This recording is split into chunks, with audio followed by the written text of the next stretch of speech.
V Sivankutty. V ശിവൻകുട്ടിയോട് നന്ദി രേഖപ്പെടുത്താതെ പറ്റില്ലല്ലോ.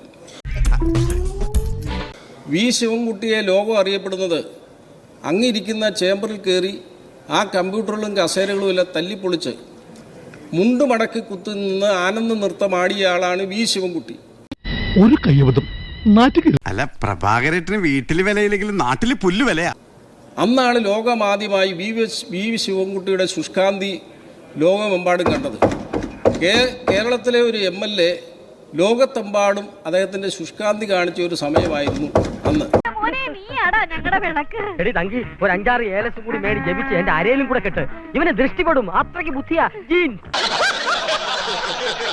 തിരുവനന്തപുരത്തുള്ള ആളുകൾ അയൽവാസികളൊക്കെ വഴക്കുണ്ടാക്കിയാൽ അവർ പറയുന്നത് ഒരു വാക്കുണ്ട്: നീ എത്ര ചീത്തകൾ വേണേലും വിളിച്ചോ, പക്ഷേ ശിവൻകുട്ടി അണ്ണനെ പോലെ ശുഷ്കാന്തി കാണിക്കരുത്, എൻ്റെ ഭാര്യയും മക്കളും ഒക്കെ ഇവിടെ നിൽക്കുകയാണ് എന്നാണ് പറയുന്നത്. കളിയാക്കിയതാണെന്ന് എനിക്ക് മനസ്സിലായി. അത്രയും വിവരമൊക്കെ നിനക്ക് വച്ചു അല്ലേ?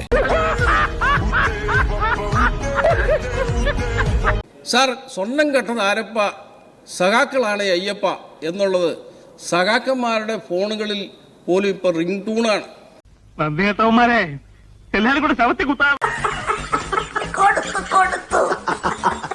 വീണ ജോർജ് മന്ത്രി, അവരോട് എത്ര നന്ദി പറഞ്ഞാലും മതിയാവില്ല. കാരണം എന്താണെന്ന് ചോദിച്ചു കഴിഞ്ഞാൽ അവരെക്കുറിച്ചൊരു സിനിമ എടുക്കാൻ തീരുമാനിച്ചിരിക്കുകയാണ്. അടുത്തതായി നാട്യമയൂരി താരറാണിയുമായ താരാക്കുറുപ്പ് അവതരിപ്പിക്കുന്ന മനോഹരമായ ഫ്രം വെന്റിലേറ്റർ ടു ഹോം എന്നാണ് ഈ സിനിമയുടെ ഇതിവൃത്തമായിട്ടുള്ളത്. കാരണം ലോകത്താദ്യമായി വെന്റിലേറ്ററിൽ നിന്നും ഡിസ്ചാർജ് ചെയ്ത് വീട്ടിലേക്ക് പോയ ആദ്യത്തെ ആളാണ്.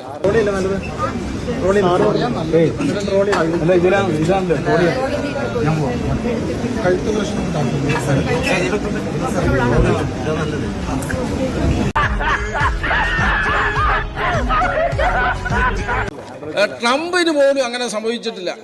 അപ്പൊ ഏതായാലും അവരെ അഭിനയിക്കാൻ കിട്ടിയാൽ ആ പടത്തിന് അവാർഡ് കിട്ടുമെന്നുള്ള പ്രതീക്ഷയിലാണ് ശ്രമിച്ചുകൊണ്ടിരിക്കുന്നത്.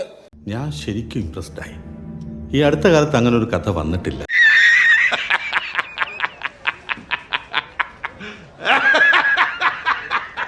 അടുത്ത് പറയാൻ പോകുന്നത് ഞാൻ MLA ആയ എറണാകുളം നിയോജകമണ്ഡലത്തിലെ P. രാജീവിനെ കുറിച്ച്. അദ്ദേഹം ഇതുവരെ തോൽവിയെ സമ്മതിച്ചിട്ടില്ല സാർ.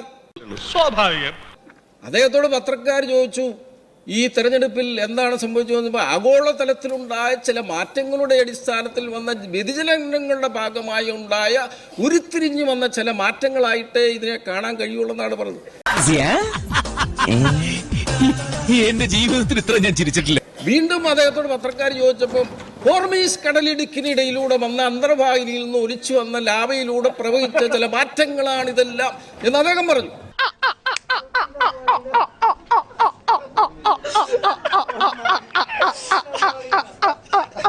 ചേട്ടാ, അപമാനിച്ചേ ഞാൻ പോയിക്കോട്ടെ.